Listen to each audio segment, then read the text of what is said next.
special program on today's mass murder in the capital city. Good evening. One of history's worst mass murders occurred here in Austin today. 49 persons were hit by gunfire. There are 16 people were lying on the hot sidewalk. Humanity is appalled, is stunned. Department show. Since the University of Texas tower shooting in 1966, there have been more than 150 mass shootings in the United States. In the aftermath of these tragedies, the conversations about gun violence often revolve around the same topics. We debate gun culture. We debate what is the meaning of the Second Amendment? Should we have this law or that law? Often the conversation is framed around mass shootings and school shootings because they get the most media attention. But these events have more in common than just similar rhetoric. All but 3 of these shootings were committed by men. And more broadly, the majority of gun violence in America is perpetrated by men. In 2017, the Centers for Disease Control recorded nearly 40,000 gun deaths. Most were from suicides and homicides. Men are overrepresented on both sides of this gun violence, making up more than 80% of both perpetrators and victims. Whether it's mass shootings, whether it's violence amongst men in the inner city, whether it's rural, crime, is that a cultural thing? Absolutely, it's a cultural thing. The connection between guns and American masculinity runs deep, and it's often right in front of us. But the U.S. is now seeing a re-examination of the traits often associated with masculinity: control, power, independence, entitlement. Boys will be boys. Boys will be boys. Will this reevaluation reach gun culture and gun violence? I think we gravitate, especially in times of tragedy, to simple explanations. We want an easy fix. Fix the mental health care system, fix the gun show loophole. One of those solutions has to be redefining what it means to be a boy and a man. Right now, it is 8:45 and we're running a little bit late. Just got out of Little League, and now we have to go to Granite State Indoor Range in Hudson, New Hampshire, so we can go make a couple YouTube videos. The comments were astounding on the previous video. Josh Cast is the creator of the YouTube channel 4 Guys Guns, which offers firearm product reviews, demonstrations, and safety tips. It just kind of took off. It was just me and one other guy that were just constantly making videos 2 a week, 3 a week, like just banging them out. And it just started growing a following. We do it Instagram Live real quick. I'm gonna wait for some people to populate.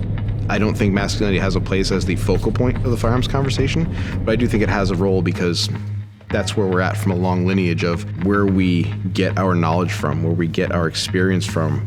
There's a long history of masculinity behind that. Jesus.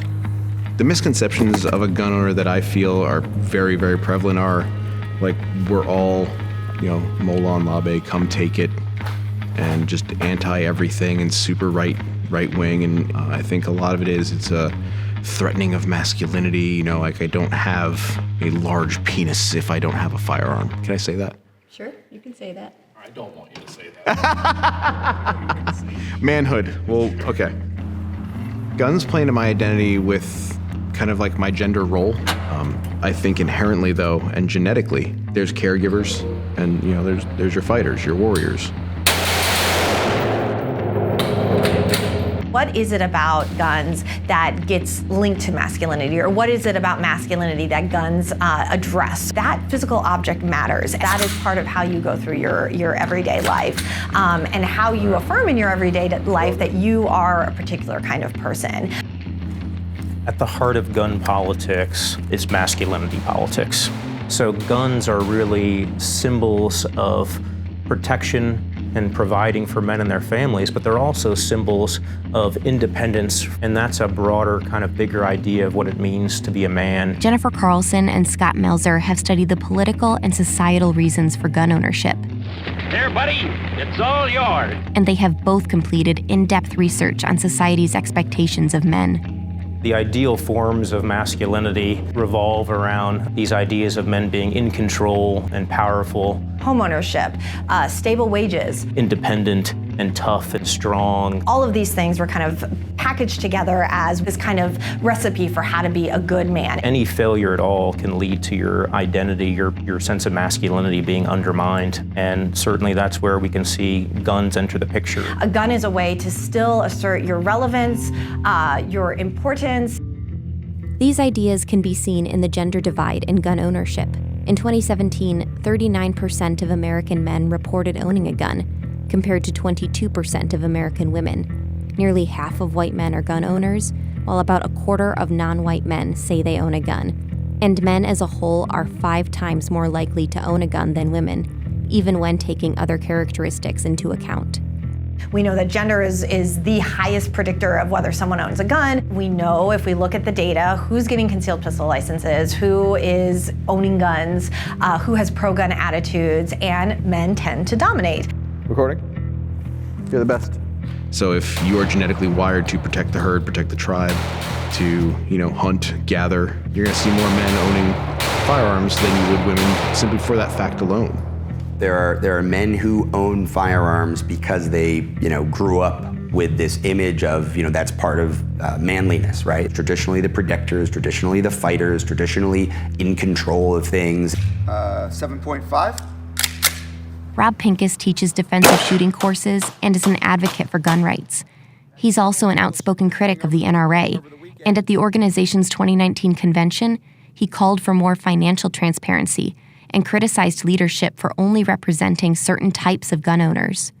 These traditional ideas of masculinity certainly apply to firearms ownership and to gun ownership because of the protective nature of firearms in the role that they play. But I think that just like every other aspect of life, the traditional gender roles are being broken down left and right, whether it's in the workplace or in politics or even in firearms ownership. According to a 2017 Pew Research survey, men and women are equally likely to cite protection as a reason for gun ownership. For men, it's often one of many, but women are far more likely to say it's the sole reason. I wasn't sure if I was even going to own a firearm. It was more to learn about how to keep myself safe. All right, so these are my targets. I like them. Lorinda Bellinger is an NRA certified gun instructor and chapter president of the Well-Armed Woman in Tacoma, Washington. I'm going to use a loader because I'm going to protect my nails. Alrighty. There are women that come from all walks of life. Some are just interested in learning basics about firearms. Others are getting out of domestic violence situations and they want to learn all about personal safety. Women gun owners their identity's not so entrenched in owning that gun, which is a thing that empowers them, as some of the men are in the culture. The green gun is a training gun, and I like to use this when I teach, and so they see it as a tool, a simple tool. And it really depends, honestly, what's going on up here. Yeah, I tell women, different bras force me to do different things. So a lot of guns weren't designed for women's hands, and so women need to learn the fundamentals to shoot better. Most firearms are designed for men. The industry was geared towards men. M&P, advanced by design. Gun advertisers sometimes lean on the idea that guns are manly when marketing their products, but their messaging has also changed over time. The biggest shift I've seen as far as firearms community advertising or marketing has been the shift from the hunting and the shooting sports and the defensive aspect. But I really think it's been driven by the growth of concealed carry and the growth of firearms as a defensive tool far more than they are just a symbol of manliness. The truth is, they want to ban every gun in America.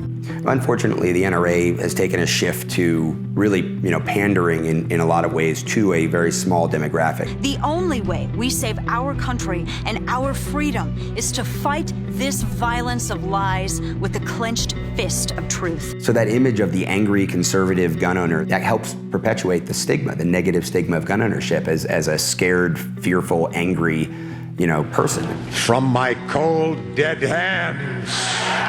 The NRA's messaging, it revolves around them being both victims and heroes. And if we lose gun rights, they argue, then we're going to lose all individual rights and freedoms. Our rights are freedoms that we own as individuals. Our individual rights and freedoms are coded masculine according to the NRA because that's about independence, self-reliance. You buy a gun and protect your family and yourself. This isn't just a rifle. Gun makers are usually protected from legal or civil recourse when their guns are used in a crime. Families can sue gunmaker Remington. But in 2019, the Connecticut Supreme Court paved the way for Sandy Hook families to sue companies like Remington, which manufactured the rifle used by shooter Adam Lanza. Lawyers argued that ads like this were aimed at courting disturbed young men. Violence, especially gun violence, is filtered through society and culture. And so when we expect boys and men to be dominant, powerful, in control, in charge, to not give in, then we're essentially coaching them, training them, rewarding them for potentially engaging in violence when they feel like they've lost control. All gun owners are certainly not committing violent crimes, but it is important to look at the manifestations of gun violence. Control, and therefore masculinity, is often at the center. Is anybody injured? Did you say Gabrielle Giffords was hit? She did. Okay, is anybody injured? Yes, a lot of blood. Please help.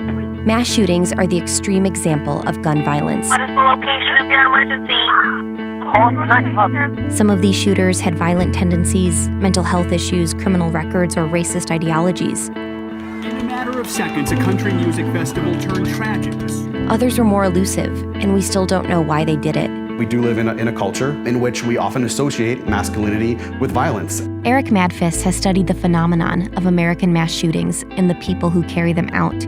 They often share a few similar traits in addition to their gender. A vast majority of mass shooters desire fame. It's a way to be seen as masculine, as tough, as macho. People dead, including the gunman, after he allegedly posted To show the world that you have meaning and aren't just weak and don't have that control. Has been described as a white male. They tend to be white heterosexual men. They tend to be people who have experienced downward mobility in their life. They tend to blame other people and then therefore get angry at other people for what's happening. Had an extensive anti-Semitic, anti-Jewish digital. Right, it's a recourse to perform your masculinity by committing a sort of massive act of violence. But it's not necessarily the full extent of the problem. So if we want to talk about gun violence more generally, right, there's a lot of other things that we could do. Discussions around solutions to gun violence usually revolve around the same topics: arming teachers, teacher would have a concealed gun on them, what the Second Amendment means, some are even calling for the shredding of the Constitution, or calls for more legislation. The time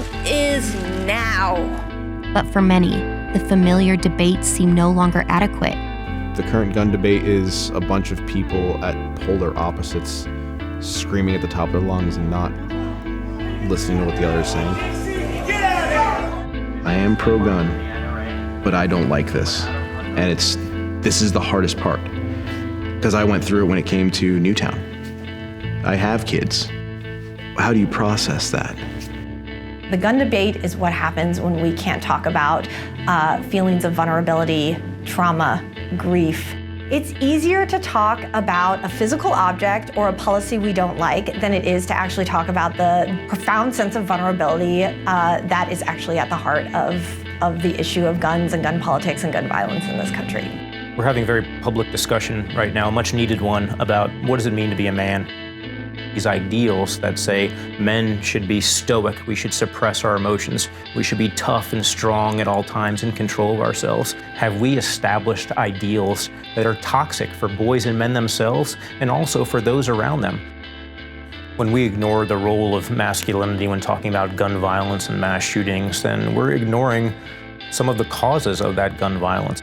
If you don't get at the cause, you're not going to be able to reduce that violence.